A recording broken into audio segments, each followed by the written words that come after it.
Sejam bem-vindos à TV Púlpito do Sertão Reformado.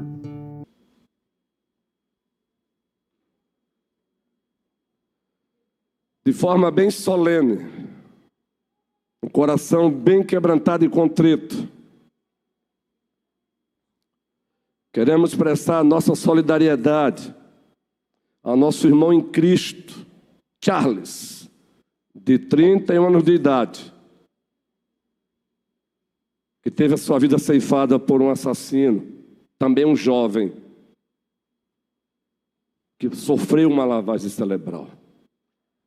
Solidariedade à sua esposa. Ele não foi assassinado por conta das suas ideologias. Ele foi assassinado por conta da sua fé. Mexeu com a ovelha de Cristo, mexeu com as demais ovelhas de Cristo. Que o Senhor tenha misericórdia desse mundo. Que o Senhor tenha misericórdia da sua igreja. É mais uma prova que a igreja precisa se levantar para anunciar o evangelho para os jovens. Anunciar o evangelho para os jovens. Os pais do jovem assassino estão também chorando, porque o filho não era assim e passou a ser, no caso dele, depois de 1 ano e alguns meses numa universidade. E aí tirou a vida de um jovem cristão, evangélico, protestante, de 31 anos de idade, com um tiro certeiro. Papais, reflitam. Jovens, reflitam. Mas ainda bem, Charles está com o Senhor. Ele está com o Senhor. Ele está com a igreja militante, ou melhor, triunfante. Permaneçamos aqui com a igreja militante, porque um dia nos encontraremos. Que o Senhor nos abençoe hoje e sempre. Amém. Josué capítulo 24. Josué capítulo 24.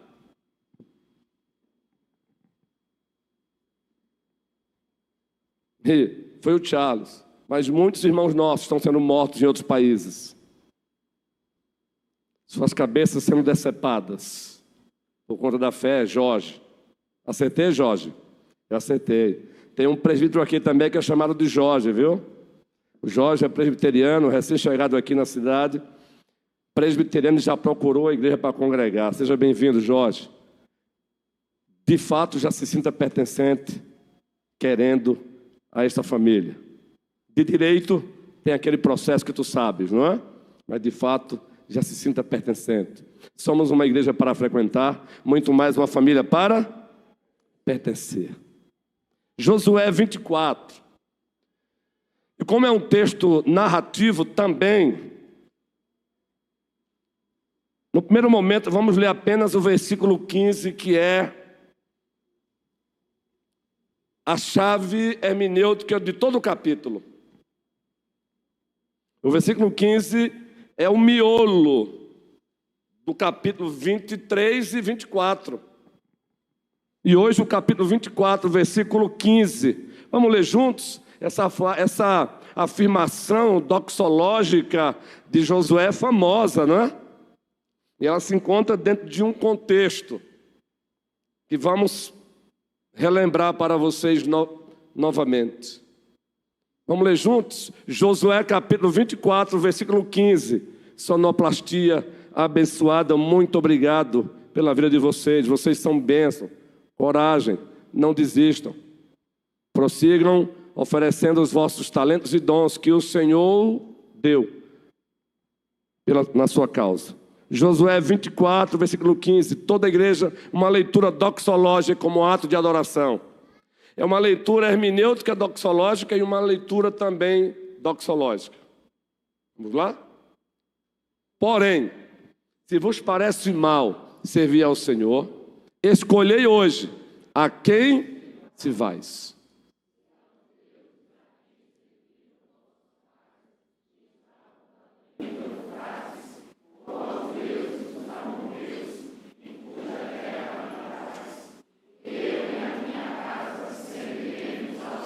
A última parte, bem forte, eu e a minha casa serviremos ao Senhor. Josué é o mapa de Deus para a expansão da igreja.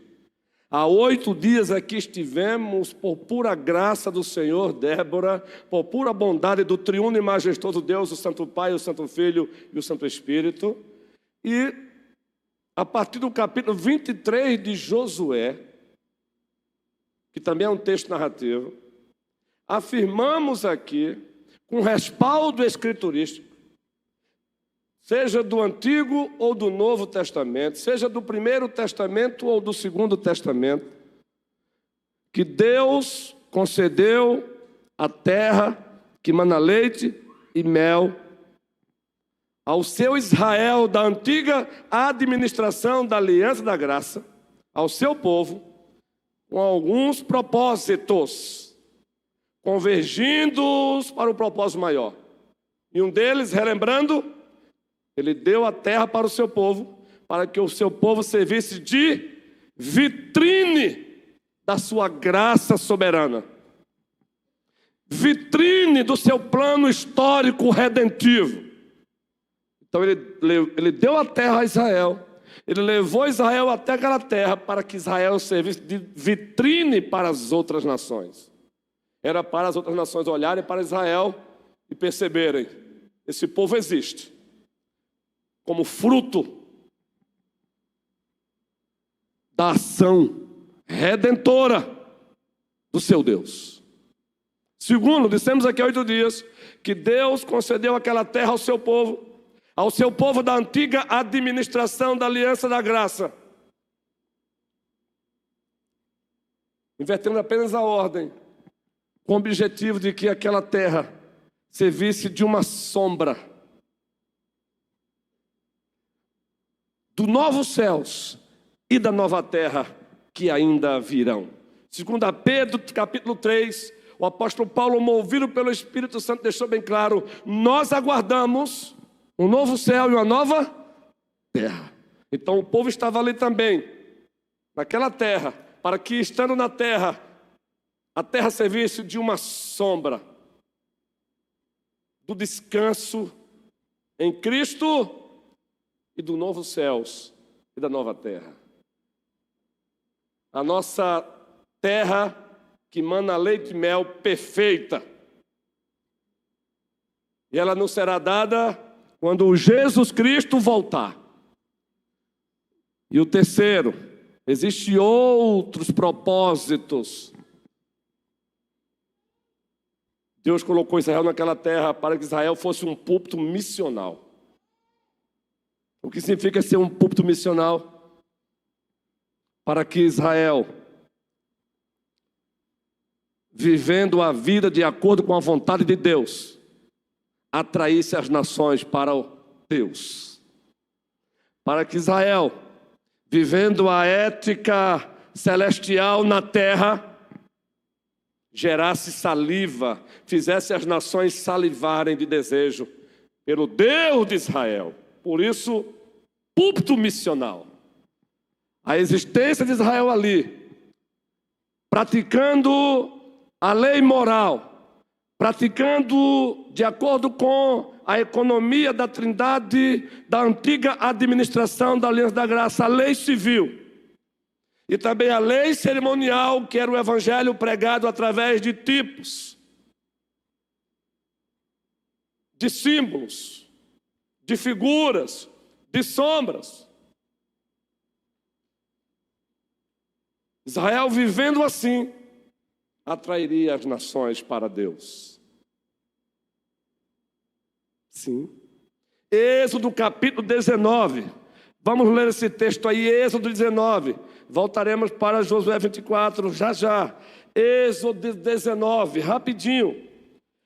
Êxodo 19, o povo não havia ainda chegado à terra que mana leite e mel. O povo chegou depois, com Josué. Mas antes, Deus usou Moisés para dizer isso. Estando lá na terra, o que o povo seria? Deus fala da identidade do povo. Êxodo 19, versículo 5. Vamos ler juntos também, juntos? No terceiro Êxodo 19, versículo 5. Vocês são bênçãos demais. Eu sei que máquina é assim mesmo. Só peço o carinho de vocês. Eu sei que não é fácil ter que mexer em muitas coisas na concentração agora, só para a passagem do texto, viu? Vocês são bênçãos demais. Um cheiro no coração. Agora, pois, vamos juntos. Agora, pois, se diligentemente ouvirdes a minha voz e guardardes a minha aliança, então sereis a minha propriedade peculiar ou exclusiva dentre todos os povos, porque toda a terra é minha. E agora o versículo 6. Vós me sereis reino de sacerdotes e nação santa. São estas as palavras que falarás aos filhos de Israel. Estando lá na terra, eles deveriam relembrar a identidade deles. Povo de propriedade exclusiva de Deus. Nação santa, separada por Deus e para Deus. E um sacerdócio real. Estava ali para prestar um serviço a Deus. Estava ali como povo missionário. E é claro, o propósito maior para o qual esses propósitos deveriam convergir, a glória de Deus, a fama do nome de Deus. Se não, preste bem atenção, volte um pouquinho ao Êxodo capítulo 9. Êxodo capítulo 9. Êxodo capítulo 9. Moisés já se encontra ali no processo de tirar o povo das garras de Faraó. E num desses momentos, observe o que Deus disse através de Moisés a Faraó. Êxodo capítulo 9, versículo 13. Vamos ler juntos também. Êxodo capítulo 9, versículo 13. Juntos. Disse o Senhor a Moisés: levanta-te pela manhã cedo, apresenta-te a Faraó e diz-lhes: assim diz o Senhor, o Deus dos hebreus, deixa aí o meu povo, para que me sirva, para que me adore. Está lá no original. Prossigamos. Pois esta vez enviarei todas as minhas pragas sobre o teu, toda a igreja, e sobre os teus, e sobre o teu povo, para que saibais que não há quem seja semelhante. Preste bem atenção. Para que saibais que não há o que, gente? Em toda... Entendeu agora? Para que vocês saibam que não há um Deus semelhante a mim em toda a terra. Mas o texto prossegue ainda. Pois já eu poderia ter estendido a mão para te ferir, a ti e a teu povo, com pestilência, e teria sido cortado da terra. E agora fechando a leitura. Mas, deveras, para isso te hei mantido. Todos juntos. A fim de mostrar-te o meu poder, e para que seja o meu nome anunciado em toda a terra. Entenderam, queridos? Israel na terra, vitrine do plano histórico redentivo de Deus. Israel na terra, sombra do novo céu e da nova terra que viria e virá. Israel na terra, púlpito missional, missão centrípeta, era para atrair as nações pelo viver correto. Viver correto de acordo com a vontade de Deus. Pois bem, meus irmãos, em Josué 24, o que é que Josué faz agora num discurso de despedida? Josué faz algo aqui extraordinário. O capítulo 24 é um discurso de despedida. E do primeiro versículo até o versículo 13 encontramos Josué relembrando as ações redentoras de Deus em prol de Israel. É isso que ele faz. Ele relembra, leu em casa esse texto. Ele relembra, Josué relembra para o seu povo, ele reúne o povo, o texto começa dizendo que ele reúne o povo. Depois Josué reuniu todas as tribos de Israel em Siquém e chamou os anciãos de Israel, os seus chefes, os seus juízes e os seus oficiais, e eles se apresentaram diante de Deus. Então Josué disse a todo o povo. E aí você encontra uma recapitulação. Josué recapitula para o povo ali as ações redentoras de Deus em prol de Israel. Isso vai até o versículo 13. Quando chega no versículo 13, aí vem o miolo. Ele relembra com o seguinte objetivo: por causa disso, em virtude disso, façam isso. Façam o quê? Versículo 14. Agora, pois, temam o Senhor. Agora, pois, temam ao Senhor. Versículo 14. Agora, pois, temam o Senhor e o sirvam com integridade e com fidelidade. Joguem fora os deuses que os pais de vocês serviram do outro lado do Eufrates e no Egito. E sirvam a quem? O Senhor. E aí o 15, mais uma vez. Mas, se vocês não querem servir o Senhor, escolham hoje a quem vão servir. Depois de tudo que Deus fez, decidam. Porque eu percebo que vocês ainda estão titubeando. Decidam quem vocês vão servir. Ele relembra tudo que Deus havia feito, Jô. Ele relembra tudo que Deus havia feito. Para dizer isso agora, decidam quem vocês vão servir. Vocês vão servir aos deuses dos vossos pais. E aí ele faz menção quando Abrão ainda estava na Mesopotâmia. Era politeísta, gente. Ou vocês vão servir ao Deus de Israel? Decidam, porque há muito tempo que já estou decidido. Eu e a minha casa serviremos ao Senhor. Aí em seguida o povo diz, não, Josué. Capítulo 24, versículo 16. Então o povo respondeu, longe de nós abandonar o Senhor para servir outros deuses. Longe de nós, Josué. Aí Josué contra-argumenta, versículo 19. Então Josué disse ao povo, vocês não poderão servir a Deus, porque Deus é santo. Aí o povo agora vai contra-argumentar, versículo 21. Então o povo disse a Josué, não, o que queremos é servir o Senhor. Ah, é? Então Josué disse, sirvam.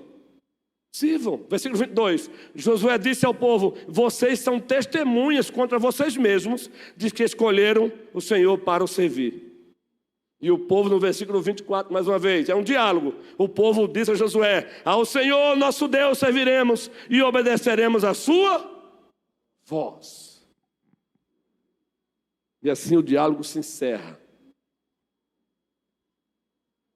E preste bem atenção, querido. Aqui é uma expressão litúrgica comunitária. É Josué falando como boca de Deus para o povo e o povo respondendo como se fosse um responso.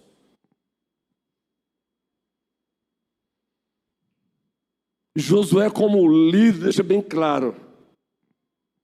Vocês foram colocados na terra. Dentre outras verdades, ele está dizendo, vocês foram colocados aqui. Numa linguagem contemporânea nossa. Claro que essa linguagem lá não existia, por isso que é um anacronismo linguístico, sim. Mas a ideia está lá. Vocês foram colocados na terra aqui para serem vitrines das ações redentoras de Deus. Vocês foram colocados na terra para que, estando na terra, vocês a enxerguem como sombra do descanso eterno em Cristo, com Cristo e para a glória de Cristo, como sombra dos novos céus e da nova terra. Vocês foram colocados na terra para serem um púlpito missional, para ser um povo missionário, para atrair as nações para Deus. Por isso que Josué disse: cuidado. No capítulo 23, cuidado. Não quebre a aliança que o Senhor fez com vocês. 23, cuidado, não ousem deixá-lo de amar. No 24, decidam a quem vocês vão servir. E para isso ele relembra, Joana, toda a ação redentora de Deus. Mas para nossa tristeza, quando você lê Juízes, que é o livro seguinte, sabemos o que Israel fez. Aqui e acolá deixou de ser vitrine das ações redentoras de Deus. Deixou de olhar para a terra como sombra do descanso eterno em Cristo, com Cristo e para a glória de Cristo. Sombra do novo céu, da nova terra. E, para piorar a situação, deixou de ser um púlpito missional para as nações. Deixou de praticar a missão centrípeta. Centrípeta é para atrair, é para dentro. Porque passou a viver a vida semelhante às nações pagãs. A igreja da nova administração, da aliança da graça, dissemos aqui há 8 dias, ela também é o povo de propriedade exclusiva do Senhor, 1 Pedro 2,9. Vós sois raça eleita, é a mesma linguagem veterotestamentária. Vós sois raça eleita, nação santa, povo de propriedade exclusiva do Senhor. Qual o objetivo? Para que vocês sejam um púlpito missional também hoje, a fim de proclamardes as virtudes daquele que vos chamou das trevas para a sua maravilhosa luz. Mas assim como Israel, da antiga administração da aliança da graça, praticou ações que auto-sabotaram a missão que Deus deu a Israel, assim também é o Israel de Deus, da nova administração da aliança da graça, a igreja. Ela acaba tendo ações, ela acaba sendo sujeito de algumas ações que aqui acolá auto-sabota a missão dela. Há 8 dias dissemos que a primeira ação que auto-sabota a igreja, qual é? Concepção errada sobre a natureza da igreja. Sim, é quando a igreja perde a sua identidade de igreja. E ela perde a sua identidade de igreja quando ela passa a ter concepções erradas sobre a natureza da igreja. Aí ela passa a se enxergar como um clube social, e a igreja não é um clube social que você vem quando quer e acha que não tem que dar satisfação a ninguém. Se você pensa assim, redondamente enganado, e você se encontra em rota de colisão com o dono da igreja. Passa a encarar a igreja como uma ONG. Passa a encarar a igreja como uma empresa, e agora virou moda. Antigamente eram pequenas empresas, pequenas igrejas, grandes negócios. Hoje grandes igrejas, grandes negócios. É claro que há exceções. Não. 1 Coríntios 12, 27, dissemos aqui, a igreja é o corpo de Cristo. E nós somos membros desse corpo. 1 Pedro 2,9, a igreja é a raça eleita, a nação santa, o povo de propriedade exclusiva do Senhor. E a segunda ação que auto-sabota a igreja, sabe qual é? A relativização da igreja. A relativização da igreja. O que significa relativizar a igreja? Pois bem, em virtude do individualismo, com a força do subjetivismo, Ninguém mais faz uma hermenêutica objetiva. Agora é o que eu acho, é o que eu sinto. Ninguém mais recorre às Escrituras e faz uma hermenêutica objetiva. O que é que Deus diz? Agora não. Agora é o que eu sinto, eu acho. E agora virou moda. Aí é a tua interpretação, pastor. E aqui é a minha. Não tem a tua interpretação. Não tem a minha interpretação. Tem o que Deus diz na sua palavra. E aí deixamos que o individualismo, com a força do subjetivismo, tornemos a igreja opcional. Já no primeiro século, Hebreus 10, 25, o Senhor usou o autor para alertar os cristãos do primeiro século. E vocês leem Bíblia, não é? Não é, Felipe? Como vocês leem a Bíblia, vamos lá citar Hebreus 10, 25. Nova tentativa. Terceira tentativa. Olha aí. Agora, quem são os personagens da série coreana? Ninguém é maluco de dizer não, né? Quem são os 11 jogadores do esporte? Do Flamengo. Então, qual é Hebreus 10, 25? Estás vendo aí? Não deixemos de congregar, como já é costume de alguns, e eu já fiz referência aqui, eu já fiz aqui as ressalvas que envolvem alguns irmãos nossos que estão passando por circunstâncias adversas e acabam, às vezes, aqui e acolá tendo que se ausentar. Mas aí são razões legítimas. Outros se ausentam porque já começaram a encarar a igreja como um ente relativo. E encarar a igreja como um ente relativo é encarar o próprio dono dela como relativo. Não existe igreja, Cristo sem igreja, e nem igreja sem Cristo. Não separe o que Deus uniu. Não separe o que Deus uniu, queridos. Não existe Cristo sem igreja e nem igreja sem Cristo. Logo, é um absurdo, é uma anomalia, é uma discrepância. Um cristão sem igreja. Ele pode até por desobediência passar uma temporada assim, mas está em desobediência.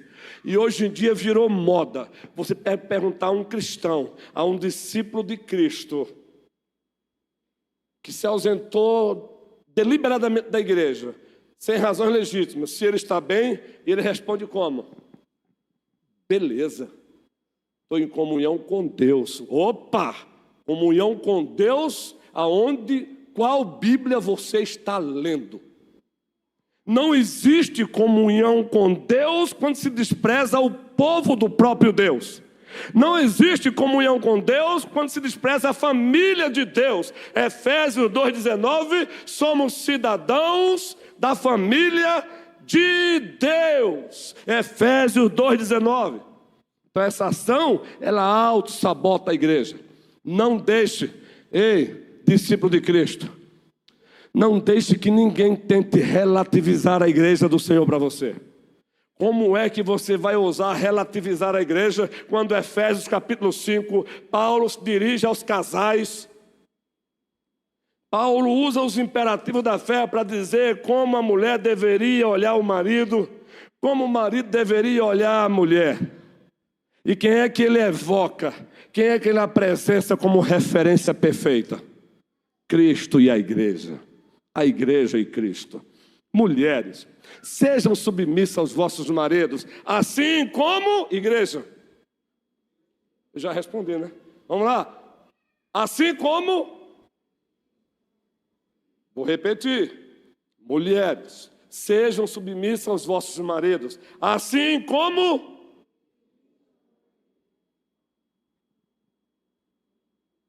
não se sintam censurados, queridos, eu sei que não é fácil. Qual é o nome mesmo dos personagens da série coreana?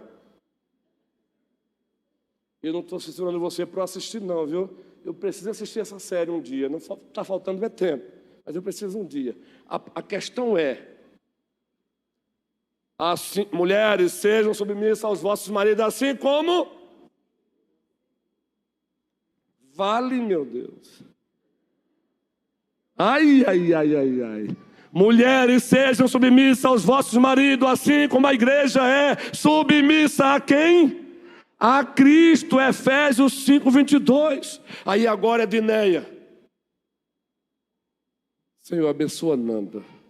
Está com a cabecinha dela doendo, Senhor, é real. Nós sabemos que isso não faz bem mesmo. Sabemos o que é isso, ser com ela. Abençoa essa tua ovelha querida e é querida por nós também.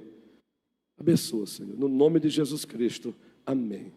Nós te amamos, viu, Nanda? E não tenha vergonha de estar com a cabeça doendo, não. A minha também dói. Família é isso, é orar pelo outro. Maridos, agora as mulheres vão saber. Vão, Samuel, agora vão. Elas vão. Maridos, amai as vossas esposas, assim como... Foi de propósito, guerreiros. Olha aí, Tereza Alencar chega e gritou. Olha, ela estava assim, ó. Quando eu falei como, ela... Cristo amou a igreja. Como é que você quer relativizar a relação que Cristo tem com a sua igreja, quando Paulo continua dizendo, ele se entregou por ela, ele a amou e se entregou por ela, mais do que isso, ele adorna a sua igreja, ele está no processo de santificá-la, ele está embelezando-a, e só o objetivo, ele mesmo vai apresentá-la a si mesmo, sem mácula, sem ruga, bela, lindona, bonita, sem defeito. Louvado seja Jesus Cristo. Sabe por quê? Alguns cristãos estão deixando outros cristãos cooptados por ideologia dos infernos a relativizar a igreja porque não estão lendo Bíblia. Eu falo isso com tristeza na alma. Não estão lendo Bíblia. A Bíblia só é usada aos domingos, de segunda a sexta é a série... Me ajude, gente. Qual é a série dos coreanos, o nome? Olha, estão com vergonha, é. Qual é o nome da série dos coreanos? Dorama. Já se arretou comigo ali, já. Ela fez assim, ó. Essas baixinhas são arretadas. Obrigado, meu amor. Acho que ela estava lá dizendo, tá bom. Dorama. Eu perguntei porque eu não lembrava mesmo, não. Dorama. Continue assistindo sua série, mas gaste muito mais tempo lendo a palavra do Senhor, meditando na palavra do Senhor. Ela é lâmpada para os nossos pés, ela é luz para os nossos caminhos. O Senhor Jesus, o nosso grande sumo sacerdote, orou, e a oração dele foi assim: santifica-os na verdade e... Maravilha, João 17, a tua palavra é a verdade. Marcelino, garoto, o propósito principal da tua vida é Deus, a glória de Deus. Só consegue fazer isso lendo a palavra, meditando na palavra, praticando a palavra. Terceiro, a terceira ação que auto-sabota a igreja. Israel da antiga administração fez isso. E o Israel da nova administração, que é a igreja que acolá faz.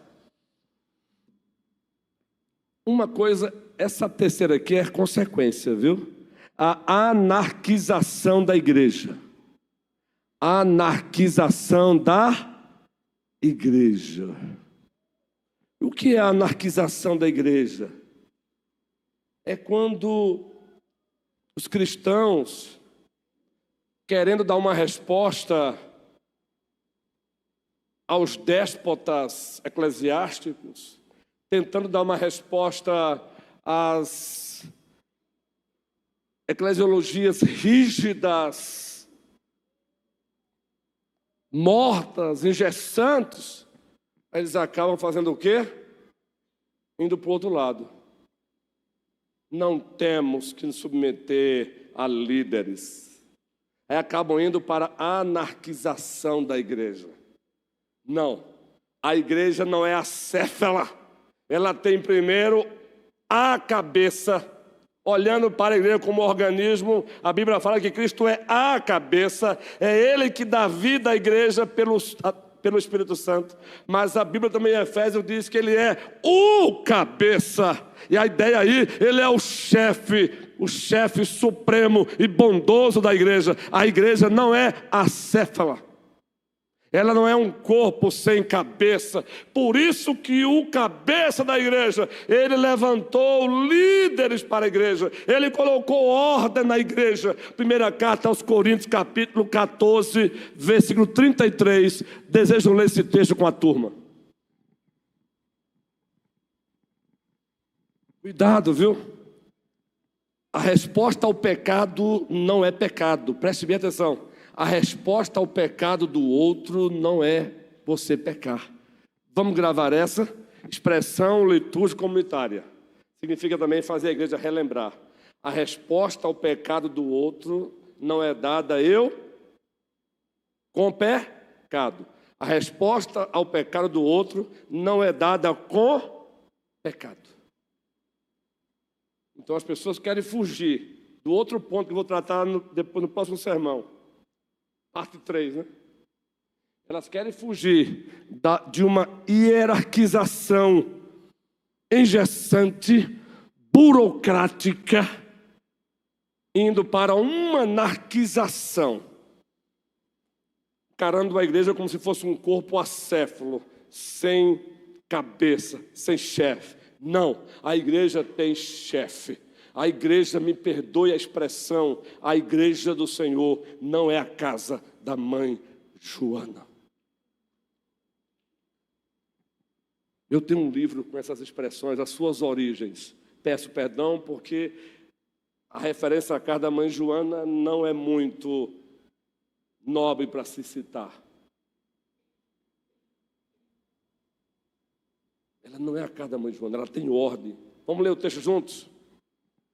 Porque Deus não é Deus e sim como em todas as igrejas Agora no mesmo capítulo, versículo 40, Jean e Guilherme, tu és uma bênção, garoto. E também Tiago. Esse texto aí, todos juntos. Tudo, porém, seja feito com ordem e com decência. O Deus da igreja tem no seu currículo Gênesis capítulo 1 e capítulo 2. Ele poderia ter criado tudo apenas num segundo. Haja e tudo passaria a existir. Mas para o nosso bem, já querendo nos ensinar, Ele soberanamente resolveu criar tudo em 6 dias e no 7º, didaticamente, descansar. Abençoar o 7º dia e descansar, didaticamente falando, porque ele não precisa de descanso, ele não se cansa, ele não se fadiga. Primeiro dia, houve tarde de manhã, o primeiro dia. Segundo dia, houve tarde de manhã, segundo dia. Houve tarde de manhã, o terceiro dia. Houve tarde de manhã. O nosso Deus é o Deus da ordem. Daí Efésios 4, versículo 11. Aquele que subiu foi o que desceu foi o que subiu, fazendo referência ao estado de humilhação de Cristo e exaltação.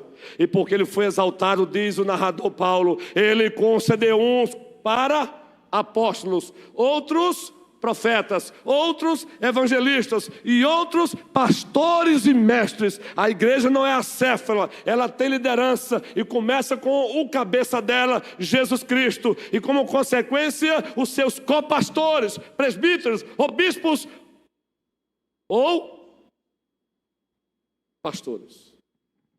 Termos intercambiáveis. Não deixe ser tomado por essa doença chamada anarquização da igreja, anarquização eclesiástica. É uma confusão disfarçada de liberdade. Quando a igreja faz isso, ela se auto-sabota.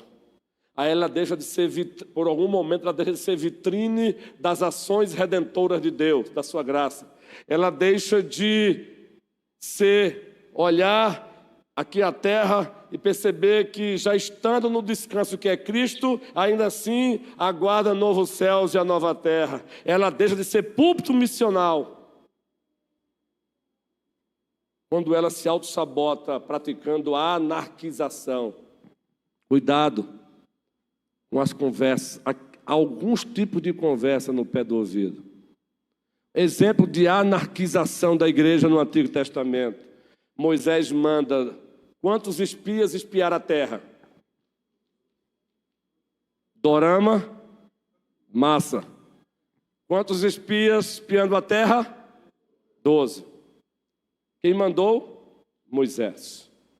Voltaram com o relatório. 10 deles fizeram o quê? Diante do povo. Parafraseando os 10. Gente, não sejam bestas, não. Esse projetozinho de Moisés vai arrebentar com todo mundo, viu? E vou dizer para vocês por quê. Os 10 ali, ó. Ó, o povo lá, meu amigo, os caras são, gigantes. Eles olham para nós como gafanhotos. A uva é boa, a terra é boa, tal, mas não caiam nessa não, viu? O povo começou a ficar com raiva de quem, gente? Repita, o povo começou a ficar com raiva de quem? Por isso que existe um livro, Ideias Têm Consequências. Então, cuidado com o que o teu filho tem aprendido na universidade de hoje. E eu estou dentro de uma hoje, novamente, eu estou vendo e ouvindo. Ideias têm consequências. Mas aí, isso aí é um exemplo de anarquização da igreja. Começa assim. Começa sempre assim. Um outro momento foi Arão e a própria Miriam, os próprios irmãos de Moisés. O que eles fizeram? Começou assim. Eu imagino Arão com Miriam, Miriam com Arão e outros. Você tem notado aí que Moisés acha que ele é o cara? Não, começa assim. Ninguém chega aqui de vez com 2 pés, não. É assim. Você tem notado que ele acha que ele é o bambambam? Você percebeu? E aí a conversa vai avançando. Quem disse que Deus fala só através dele? Entendeu? Quem foi que gostou dessa conversa? Arão. Arão havia sido colocado por Deus como se para ser boca de Moisés. Está Arão agora sendo seduzido. Não. Quem disse que Deus fala só através de Moisés? A anarquização. Vamos ver as respostas para encerrar o sermão de hoje? A resposta voltada para os 12 espias. 2 fizeram o quê? 10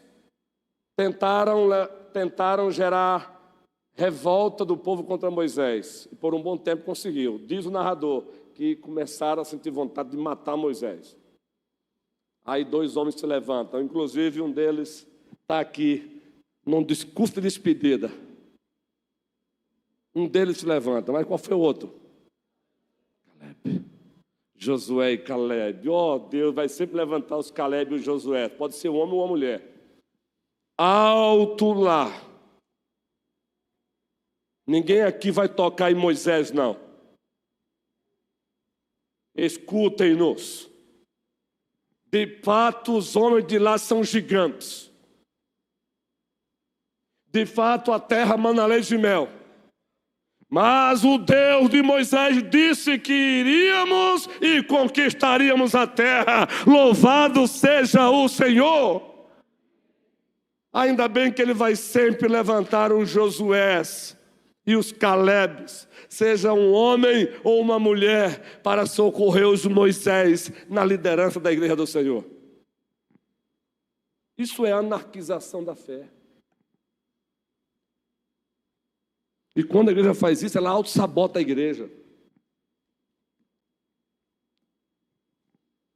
Mas calma. Apesar de todas essas ações que auto-sabotam a igreja, Mateus 16, temos uma promessa do Senhor. A igreja conhece.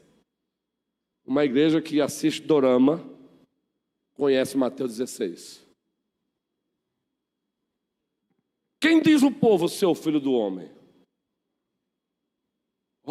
Uns dizem que é. E vós, quem dizeis que eu sou? Aí Pedro, representante do colégio apostólico, tu és o Cristo, o Filho de Deus vivo. Pois eu te digo que tu és Pedro. E sobre esta pedra, a confissão que você acabou de fazer sobre a minha pessoa, eu edificaria a minha igreja. Agora conclua a igreja. Não, de novo.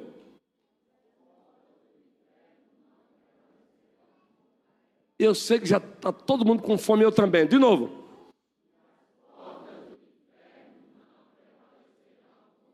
Não prevalecerão, e é por isso que estamos aqui em pleno século XXI, existindo também como primeira igreja presbiteriana de Petrolina. Coragem, primeira igreja presbiteriana de Petrolina. Agora não esqueça, é no Senhor e é para a glória do Senhor. Aguarde o sermão parte 3, querendo o Senhor. Amém e amém.